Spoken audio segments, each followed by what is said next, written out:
Para toda mi audiencia que sea de la Ciudad de México, actualmente en la plaza comercial de Forum Buenavista se encuentra una doble exposición sumamente aterradora y entretenida que seguramente disfrutarán si son fanáticos de los temas que se tocan en el Grimorio de Riggs.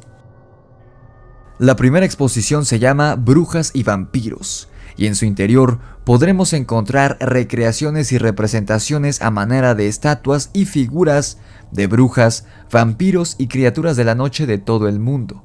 Claro, acompañadas por su respectiva información que te estaré dando más adelante. La otra exposición que se encuentra justo al lado es la de Asesinos Seriales, la experiencia, la cual abordaremos en otro episodio esta misma semana, así que no te lo vayas a perder, pues entraremos juntos en la mente de los asesinos seriales más infames de la historia del mundo. Pero por ahora, adentrémonos en el mundo sobrenatural de las brujas y de los vampiros. Acompáñenme. Hola, ¿qué tal, queridos amigos, hijos e hijas de la noche? ¿Cómo están? Bienvenidos a un programa especial, esta cápsula que estamos grabando desde Forum Buenavista. Para los que no sean de esta zona, de esta colonia, está justo afuera del Metrobús Buenavista. Enfrentito está la plaza. En el tercer piso, a unos pasos del Cinépolis, se encuentra esta super exposición que va a ser un video dividido en dos partes. La de asesinos seriales, que ya estuvimos por allá, incluso nos invitaron muy amablemente a una conferencia. Y esta que es la de brujas y vampiros, que en lo particular es mi favorita. Ya saben que en el canal tratamos de abordar ambos temas, tanto los paranormales como el terror de la vida real. Ya les estaré hablando en el miércoles, yo creo este será el video del lunes. El miércoles estarán viendo el de asesinos seriales. Ahorita, si se fijan, estoy aquí con mi amigo Nosferatu. Ahorita vamos a ver Hombres Lobo. Y es una exposición fenomenal que está de lunes a domingo de 12 del día a 7 de la noche. 181 pesos por persona las 12 exposiciones. Si les interesa solamente una, pues es un poco más barato, pero está genial. Así que ahorita vamos a entrar aquí. Si se fijan, atrás de mí se ve toda la exposición y está genial. Ya les compartí algunas imágenes en Instagram, les va a gustar mucho, así que acompáñenme.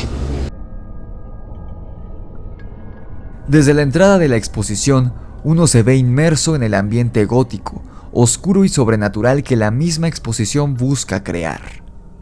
En el área de la entrada, uno puede adquirir souvenirs comestibles, como agua de Jamaica en bolsas que simulan ser transfusiones de sangre debido a la temática vampiresa, o copas de vino real bastante elegantes, bebidas que uno puede beber durante la exposición para entrar más en ambiente con la temática conforme va avanzando en el recorrido.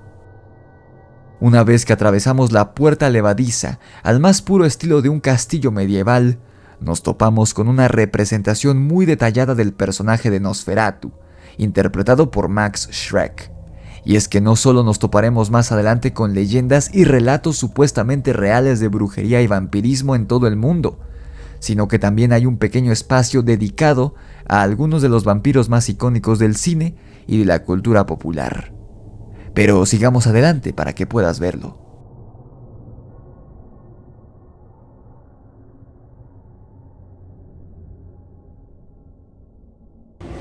Miren, amigos, aquí en esta ocasión nos están compartiendo un mapa con todas las versiones de vampiros que existen en el mundo, o con algunas. De algunos de estos ya les he hablado. Ahí está la Cihuateteo mexicana, los vampiros de Haití, eso se los debo, los Aceto, ahorita les paso para que vean toda la información. El Chonchón de Chile, que es este vampiro que ya nos ha platicado mi amigo Daniel, que le envió un saludo del libro de los secretos, que él vio. Esto de los vampiros, vamos a ver más adelante que la mayoría de historias de vampiros en el mundo tienen que ver con brujería.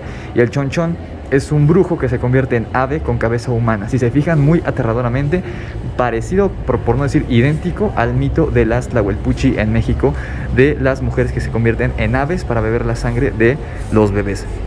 Ahí está el Jaracacas, que ya les hablé en alguna ocasión, es brasileño, uno de los videos más antiguos del canal. Hay vampiros de África, Madagascar, las lamias de Grecia. De hecho, en Grecia era una tierra de vampiros, había muchas leyendas de vampiros. Vampiros egipcios, eran los Stonios, de eso se los debo, les debo ese tema, voy a investigar al respecto.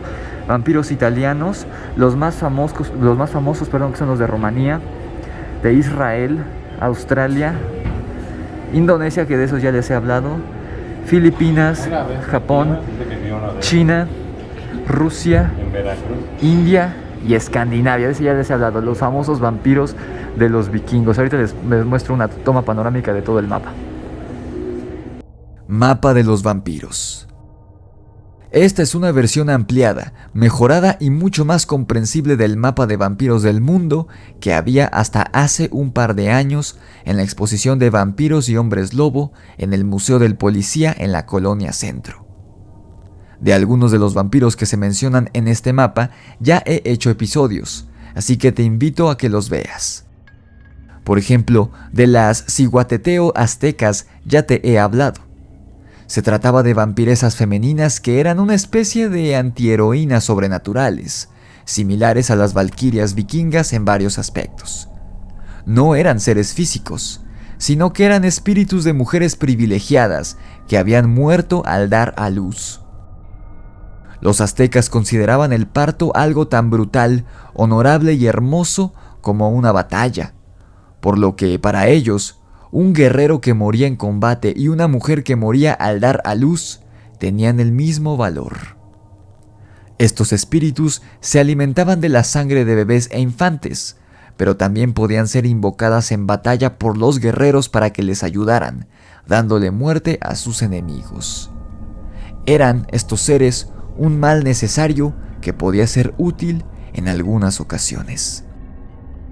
Ya hemos hablado del chonchón chileno, un brujo que puede convertirse en ave con cabeza humana para hacer sus fechorías, e incluso mi amigo Daniel Castillo nos platicó su experiencia con uno de estos brujos, pues vio con sus propios ojos la transformación de este mismo en esta ave monstruosa y sobrenatural. El Jaracacas brasileño fue de los primeros vampiros de los que te hablé en este canal. Se trata de una entidad oscura que se puede convertir en una serpiente o en un simio monstruoso que se alimenta de diversos fluidos humanos, no solo sangre, sino también de saliva, semen y leche materna. Las lamias eran hermosas y sensuales mujeres de las que se hablaba en la antigua Grecia. No obstante, de la cintura para abajo, estas mujeres eran serpientes. Se trataba de brujas que se alimentaban de la sangre de los hombres a los que conquistaban. No obstante, en Grecia se hablaba de diversos tipos de vampiros, todos diferentes entre sí. Tengo un episodio completo al respecto para que vayas a verlo, así que te dejo la etiqueta por acá para que lo hagas una vez que acabe este episodio. En Rumania se encuentra Transilvania, tierra del vampiro más famoso del mundo gracias a la cultura popular, el Strigoi, figura mitológica en la que Bram Stoker se inspiró para escribir Drácula. Este es quizá el vampiro más fascinante del mundo, pues en vida se trataba de un brujo con ciertas habilidades sobrenaturales que bebía sangre, pero al morir, según los antiguos rumanos, el brujo se convertía en un monstruo similar a un murciélago humanoide gigante que solo podía salir de noche y era inmortal. Y claro, se alimentaba de sangre. El vampiro chino Chang Shi-tu era una especie de zombie que se levantaba de su tumba por las noches cuando no había sido enterrado bajo los rituales debidos. Estos vampiros eran sencillos de derrotar y el personaje de Chaos en Dragon Ball es uno de estos vampiros. El upir ruso, al igual que muchos otros vampiros del mundo antiguo, era una especie de zombie pensante que se levantaba de su tumba por las noches y atacaba familias enteras en sus hogares para beber su sangre. La característica de estos era que sus dientes eran de hierro. Más adelante en la exposición conoceremos un poco más sobre estos vampiros rusos. Y finalmente, los drag escandinavos, vampiros vikingos, eran más como almas en pena o espíritus chocarreros. Ve a ver el episodio que hice al respecto a finales del 2019. Del resto de vampiros en este mapa, les debo episodios, así que espérenlos. Aquí tenemos este pequeño espacio que es un homenaje a los actores más icónicos que han interpretado a Drácula. Obviamente hay muchas interpretaciones de Drácula, al ser ya un personaje de dominio público, es decir, que ya nadie es dueño de Drácula, por eso tiene tantas interpretaciones, pero los más famosos son Bela Lugosi, esta versión de Nosferatu, que bueno, esta es la versión setentera, ahí está de 1979, aunque la original de 1922 era esa, que de hecho ya se anunció que va a haber una película nueva con Willem Dafoe como Nosferatu y Anya Taylor-Joy como la coprotagonista. Ahí está Gary Oldman, que es quizá el que todos conocen, y Christopher Lee, el Conde Dooku, que también en algún momento fue Drácula, de la Hammer, si no me equivoco, la competencia de Bela Lugosi.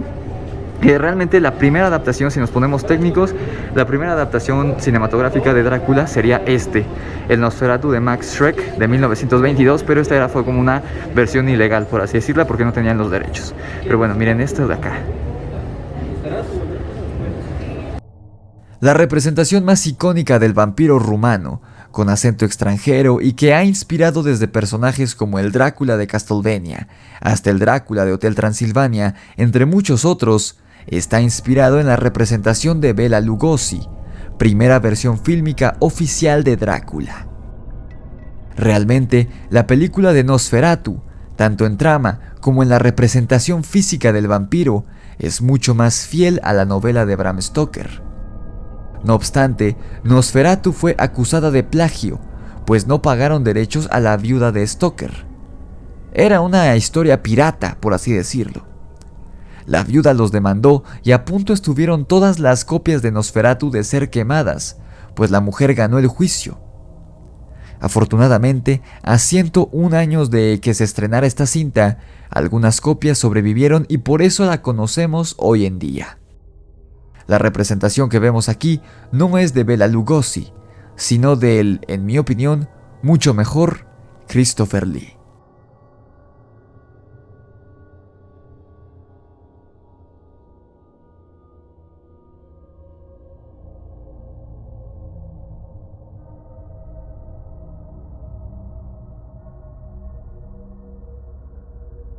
Y bueno amigos, esta quería enseñárselas porque esta es una representación de cómo quedaban las víctimas de Elisabeth Báthory, la famosa condesa sangrienta que ya les he hablado en muchas ocasiones. Esta mujer noble de Rumania, en Europa, que pues creía que bañándose en la sangre de vírgenes iba a ser joven por siempre. Entonces también me parece interesante esta imagen y se las quiero enseñar, ya se las mostré, porque en uno de mis libros que todavía no leen hay una imagen muy parecida que introduje en la historia sin saber sobre esto. Entonces me pareció muy interesante, vamos a seguir con la exposición.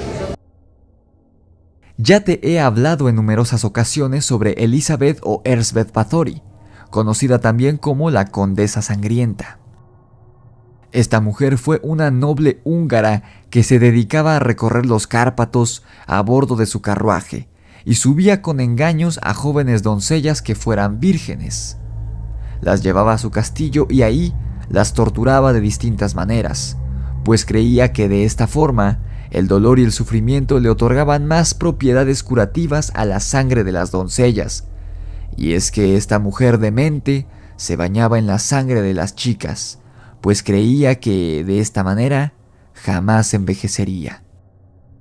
Algunas de las torturas que esta sádica condesa realizaba se encontraban arrancarle las uñas por completo a las chicas, ponerles tenazas ardientes en los pezones, azotarlas, abofetearlas y arañarlas hasta desprenderles la piel con sus propias uñas. Se llevó a tantas chicas a su castillo que más temprano que tarde la descubrieron y la condenaron a morir emparedada a pesar de ser una noble. Báthory murió el 21 de agosto de 1614 y en su calabozo se hallaron los restos de 650 muchachas inocentes, convirtiéndola así en la asesina en serie más grande de toda la historia. Aquí, una réplica de su supuesta cabeza disecada que se encuentra en el Museo de Antigua Brujería en Segovia y una fotografía de los restos y ruinas de su castillo donde llevó a cabo sus crímenes atroces y donde ella finalmente también perdería la vida. Cabe mencionar que, si bien Báthory creía en la brujería, no era una vampiresa. tan solo una enferma mental. Te dejo el link al episodio del podcast donde hablé de su caso con un amigo mío psicólogo, analizando todos sus actos.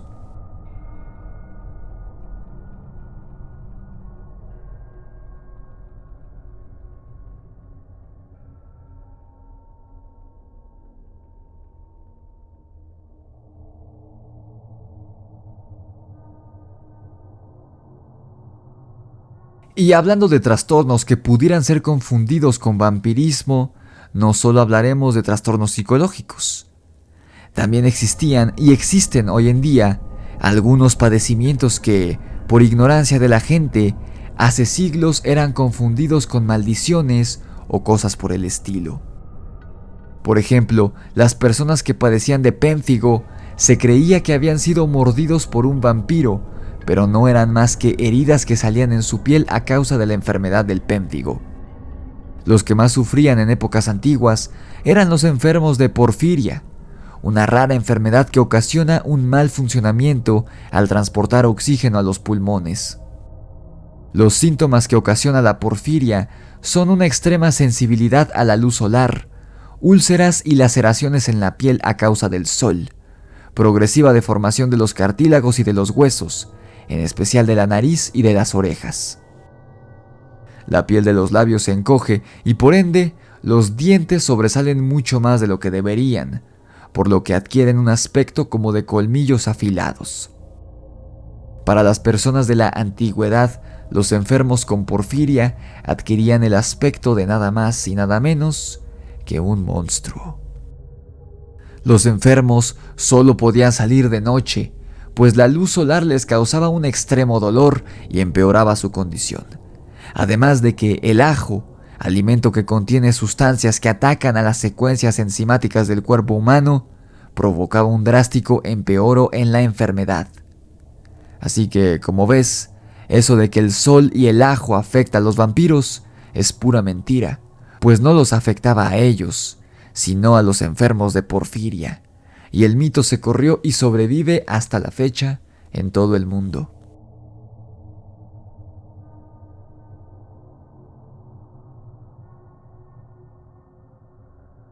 El hirsutismo o hipertricosis es un padecimiento que ocasiona el crecimiento de vello espeso en zonas donde no debería haberlo, como la frente, la nariz, las mejillas y los párpados.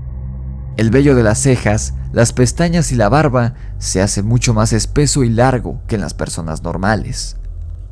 Las personas que padecían hirsutismo, se decía en la antigüedad, eran hombres lobo.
Ahora, atravesemos este umbral hacia lo desconocido. Hasta ahora, lo que hemos visto han sido mayormente enfocado a cultura popular y mitos europeos. Adentrémonos entonces a casos, relatos e historias supuestamente reales que parecieran no tener una explicación.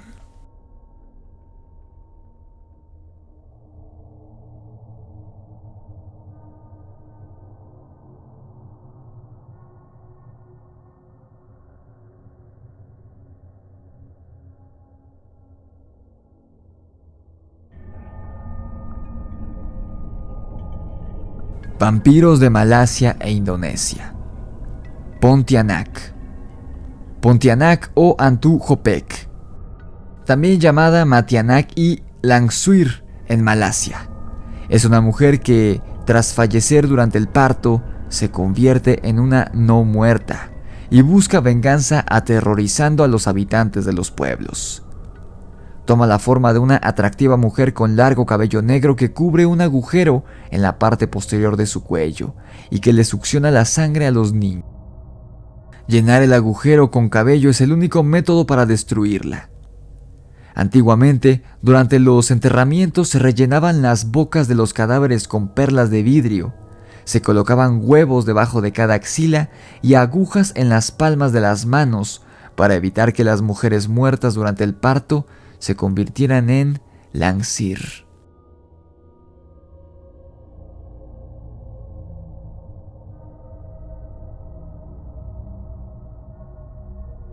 Penanggalan.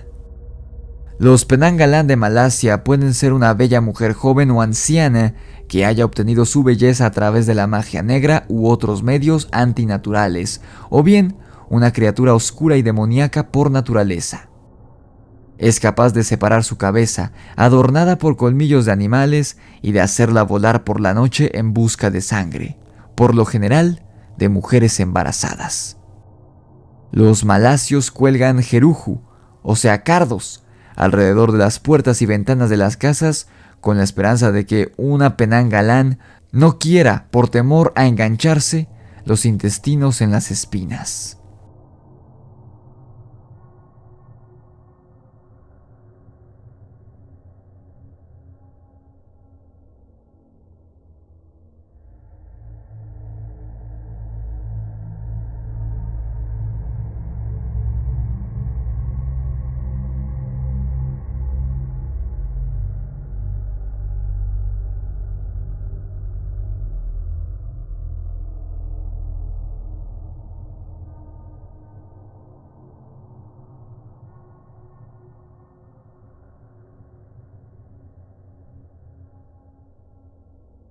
Hace siglos, sobre todo en zonas de Europa y posteriormente en algunas ciudades de Estados Unidos, cuando se sospechaba de que alguien era un vampiro, se tomaban ciertas precauciones para evitar que éste saliera de su tumba por las noches y esparciera la enfermedad del vampirismo entre los habitantes de la zona.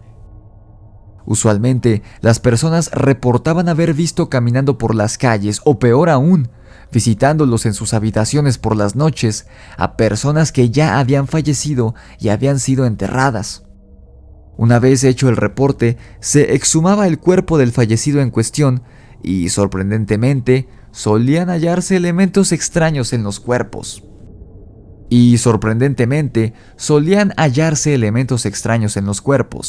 Que algunos han sido explicados por la ciencia y otros no. Algunos de estos elementos que delataban que el fallecido era en realidad un no muerto, o sea, un vampiro, eran que el cuerpo pareciera que estuviese dormido en vez de muerto, falta de palidez o falta de signos de putrefacción, hilos de sangre corriendo por la boca, uñas sucias de tierra o hinchazón del vientre, pues esta indicaba que el cuerpo del no muerto se acababa de alimentar recientemente de la sangre de alguien. Lo que solía hacerse en los casos de que un cuerpo fuera declarado como un vampiro, para que el no muerto no volviera a levantarse, era colocar una piedra enorme en su boca para que éste no pudiera abrir ni cerrarla, enterrarle una estaca de madera en el corazón, vendarles los ojos y la boca, amputarles las manos, pies o brazos para que no pudieran moverse, o en los casos más extremos, se les extirpaba el corazón y se le prendía fuego. La mayoría de crónicas sobre esto narran que cuando se hacía esto del corazón, el cuerpo emitía un alarido desgarrador e imposible, confirmando que, ahora sí, el cuerpo descansaba en paz y ya no era un vampiro.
Esta criatura de origen supuestamente latinoamericano es, según los avistamientos, una criatura hematófaga, es decir, que se alimenta de sangre. Sin embargo, este ser no ataca a los seres humanos, sino al ganado y a uno que otro perro. Se dicen muchos mitos urbanos y leyendas sobre el chupacabras. En México se dice que fue inventado por el expresidente Carlos Salinas de Gortari para cubrir todas las fechorías que éste hizo durante su sexenio. Pero esto no es verdad, pues el primer relato sobre chupacabras en México data de 1521 o 1522, durante la Guerra de Conquista de México, cuando un grupo de soldados españoles fue atacado por criaturas que habían bebido la sangre de sus caballos y el ganado que llevaban durante la noche. Se dice que el chupacabras es de origen extraterrestre, un mutante o incluso un experimento genético. Pero todo esto es absurdo. Hace más de un año tuve en el programa a don Alberto Urquiza, la persona que más ha investigado sobre el chupacabras en el mundo, y él afirma, tras casi 30 años de investigarlo, que no es un ser sobrenatural, sino un animal, probablemente un marsupial, que luce como un canguro, pero de color negro, que da saltos altísimos y que se alimenta de sangre. Y según don Alberto, el chupacabras no solo vive en América Latina, sino también en algunas zonas de Europa, Australia y Asia.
Muy bien, amigos, pues literalmente este puente en la exposición simboliza el puente, el cruce de lo menos paranormal. Ahorita estuvimos viendo cómo en algunas partes de Europa y de todo el mundo, por diferentes fenómenos post-mortem, se creía en el vampirismo, pero realmente no eran vampiros, simplemente eran cuerpos que se descomponían más lento que otros.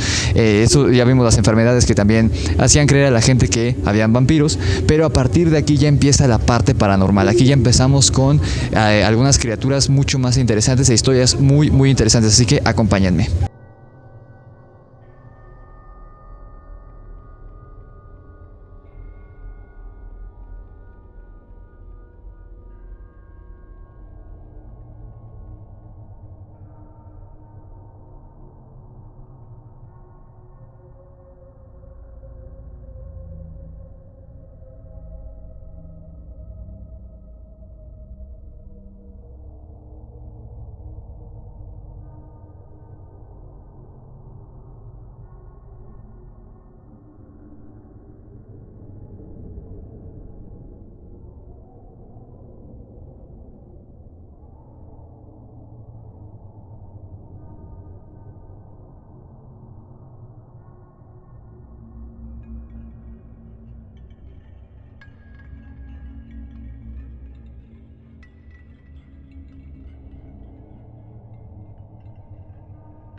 El upir es el más representativo de los vampiros rusos y uno de los más perversos especímenes que puede encontrarse en la fauna hematófaga.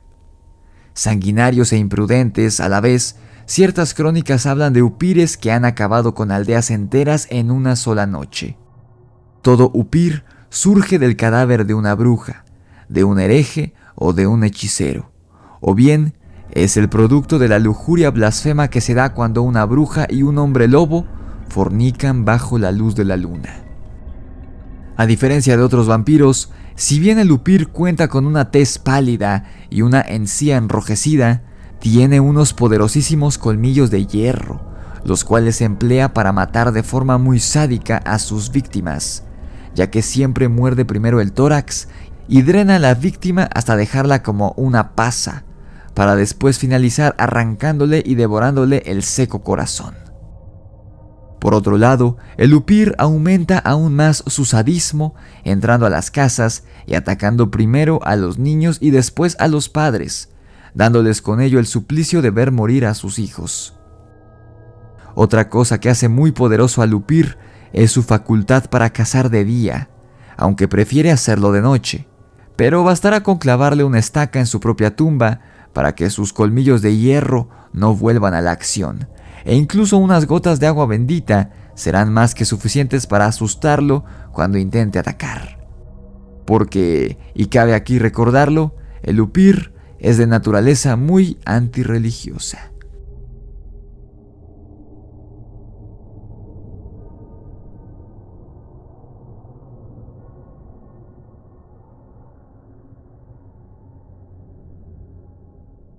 Esta mujer que ves aquí, Enriqueta Martí, conocida como la Bruja de Barcelona o la Vampiresa de Barcelona, fue una criminal que conmocionó a España hace más de 100 años.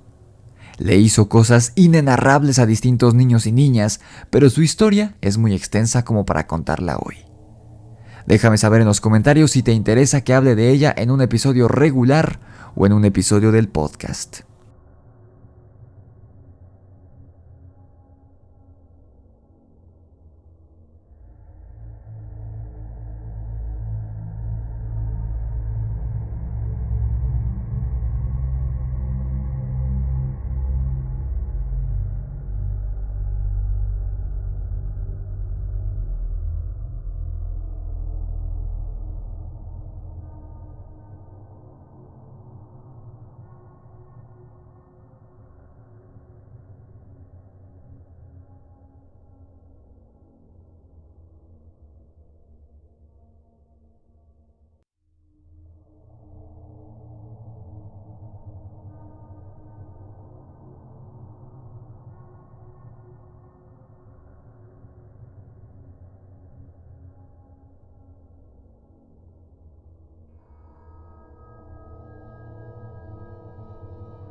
Esta que ven, amigos, es la Tlahuelpuchi, la famosa bruja mexicana, que es una mujer que se transforma en ave para chupar la sangre de los bebés, la que le he hablado muchas veces en el pasado. Sigamos adelante con el recorrido. En el México prehispánico se hablaba de brujas muy poderosas y malvadas que eran capaces de transformarse en aves grotescas y enormes, con cuerpo como de guajolote, es decir, de pavo, pero con el rostro monstruoso y deforme de una mujer. Estas brujas merodeaban por las casas de los bebés recién nacidos o muy jóvenes, lactantes, y les bebían la sangre o se los llevaban a sus casas. Actualmente, muchos han olvidado el nombre que esta bruja recibía en tiempos prehispánicos, pero encuentros con ellas se siguen contando en México e incluso en otras partes de América Latina, de aves horripilantes con rostros de ancianas que intentan robarse a los bebés de las casas o que de plano fueron atrapadas bebiendo la sangre de uno de ellos. E incluso varios niños, se dice, han perecido ante las visitas de estas brujas. La semana pasada te narré varios encuentros reales enviados por suscriptores con estas brujas. Se dice que las Tlahuelpuchi solo cazan a los bebés no bautizados, pero esto no es verdad, pues como te dije, las Tlahuelpuchi se aparecen desde mucho antes de la llegada de los españoles y el cristianismo a México, y siguieron apareciendo después de esto, por lo que el bautismo no es garantía de que tu bebé esté a salvo de estas cosas.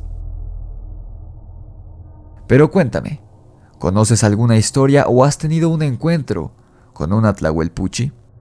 Escríbemelo abajo en la caja de comentarios.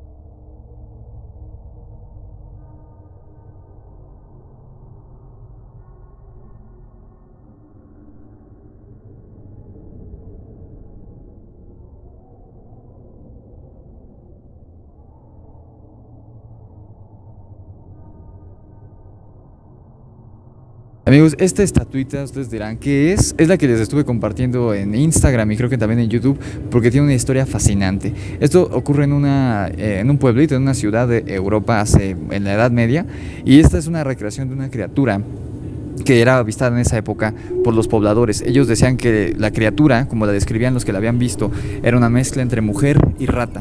Esta cosa se estaba comiendo las ratas de ese poblado, entonces a fin de cuentas le estaba haciendo un favor, a pesar de que se veía muy terrorífica la cosa esta. Y en una ocasión atrapan a la criatura, atrapan a esta bestia, este monstruo, lo atrapan y, oh sorpresa, cuando la llevan a una especie de calabozo, resulta que era una mujer. Confirmó las sospechas de muchos de que era una bruja. Ya no era esta criatura la que estaba encerrada, sino una mujer. La dejaron ahí en la noche para juzgarla la mañana siguiente porque fue atrapada una noche. ¿Cuál va siendo su sorpresa? Cuando vuelven al calabozo, el calabozo ya estaba vacío, la celda estaba vacía, la criatura ya no estaba tampoco la mujer, y cuando salieron a buscar a la mujer ya no la encontraron. Pero uno de los borrachines del pueblo que estaba despierto en la madrugada dice que vio a una mujer completamente desnuda caminando, saliendo del pueblo donde ocurrió toda esta historia, seguida por todos los niños del pueblo, porque esa fue lo más tenebroso de esta historia, que cuando la mujer desapareció, todos los niños del pueblo habían desaparecido, y con el relato de este hombre confirmaba que había sido ella quien se los había llevado. Y dicen que esta historia, esta leyenda supuestamente real, fue la inspiración para la famosa fábula de El flautista de Hamelin.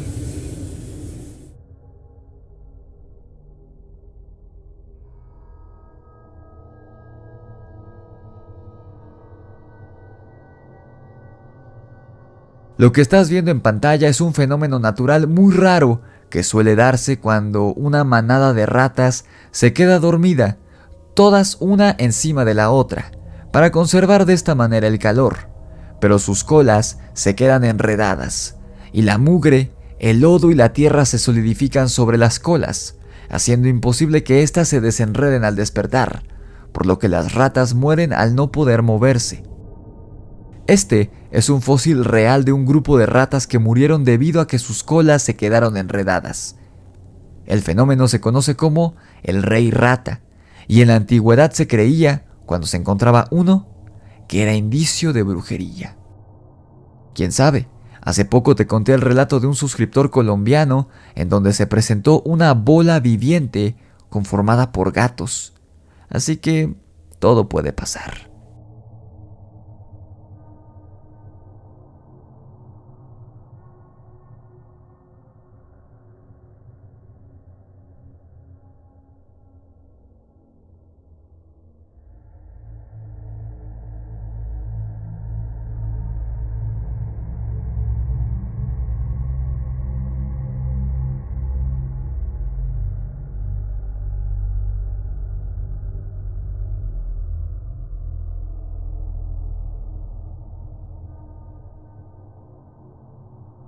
En este aparador hay un gran número de artilugios de brujería. Algunos son réplicas y unos más son artículos reales que alguna vez pertenecieron a brujas de todo el mundo y fueron utilizados para llevar a cabo actos asquerosos e inenarrables. Escríbeme en los comentarios cuáles de estos objetos crees que sean reales y cuáles son réplicas.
Esta es una colección real de muñecas que le pertenecieron a una niña habitante de la casa Cadario, ubicada en Venecia.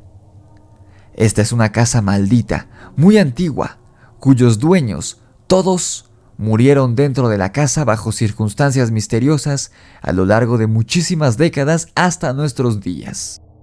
Comprar y habitar esta casa es firmar tu sentencia de muerte. No ha habido un solo habitante que salga con vida de ella. La historia de esta casa es muy larga y muy interesante, así que la dejamos pendiente para otro episodio. Lo importante de estas muñecas es que, se dice, están malditas, pues fueron extraídas del interior de esta casa en Venecia para la exposición. Y aunque no estuvieran malditas, son realmente horribles. ¿Y quieres saber algo peor? Están hechas de cabello y dientes humanos. ¿Te atreverías a tener una de estas muñecas en tu casa?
Pues bueno amigos, eso fue todo por hoy. Espero que les haya gustado mucho. Espero que se animen a venir aquí a la exposición, que está genial. Les repito, en Forum Buenavista, de lunes a domingo, de 12 del día a 7 de la noche. Aquí me despido de mi amigo el Hombre Lobo, para todos los fanáticos del canal de los Hombres Lobo. Así que, como les digo siempre, nos vemos en la oscuridad.